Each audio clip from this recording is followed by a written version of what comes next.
Hi, good morning, honey. Good morning, Las Americas. Yes, but I'm so I want him to screen the cases. This takes you a lot of time. Why? I don't know why, but the kids that we haven't interviewed yet, that we are being called to court. No, it's not normal. Nous avons plus de 200 femmes qui viennent demander notre aide. Ces femmes sont les épouses de citoyens américains ou de permanents résidents. Ils ont le droit, d'après la loi, d'obtenir leurs papiers si l'époux fait la demande. Dans une famille, l'époux a tous les papiers légaux pour rester aux États-Unis. Les enfants qui sont nés ici sont des citoyens américains.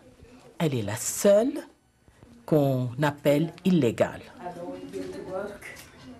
Vous êtes la première personne qui pourra régler ces papiers. Toujours, il me menace de ne jamais m'aider à obtenir mes papiers. Il me disait « N'attends aucune régularisation de ma part ». Quand je le menaçais de le dénoncer, il me disait « Vas-y, fais-le. Je préfère encore jeter mes papiers dans le fleuve plutôt que de t'aider. On va voir comment tu fais pour te débrouiller toute seule ». C'est pour ça que je ne l'ai jamais dénoncé. J'avais peur qu'il m'enlève les enfants. Il menaçait toujours de m'enlever les enfants. C'est toujours au cœur de la violence domestique. Il me disait qu'il allait m'enlever les enfants. Vous me donnez toujours la même réponse. C'est le père de mes enfants. Mais c'est la mère des enfants qui est maltraitée. Et pour nous, ici à Las Américas, ce qui prime, c'est la protection des femmes.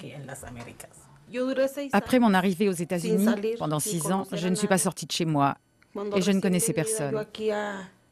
Parce que si je sortais faire des courses, je savais que les services de l'immigration pouvaient m'arrêter.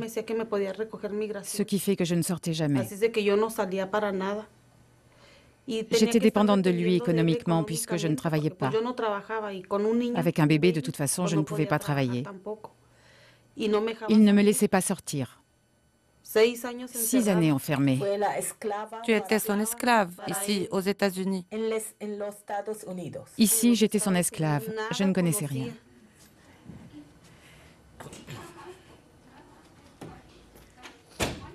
Vous n'avez pas appelé la police. Il m'a fait une marque sur le bras, il m'a poussée.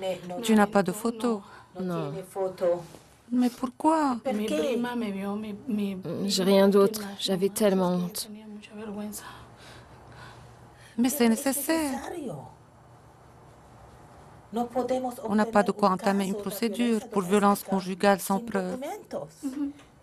Il est important d'avoir des éléments matériels parce que c'est ce qui va vous servir de preuve pour les cas de violence conjugale. Mais c'est important d'appeler la police. J'ai peur. J'ai peur. Je ne peux pas appeler la police. Mais la police est là pour aider les femmes, pour les protéger. La police ne demande pas les papiers. La police, ce n'est pas la même chose que les services de l'immigration. Ils ont des services spéciaux. Par exemple, ils installent une alarme chez vous. Vous pouvez la déclencher dès que vous vous retrouvez en situation de maltraitance. Et là, ils interviennent.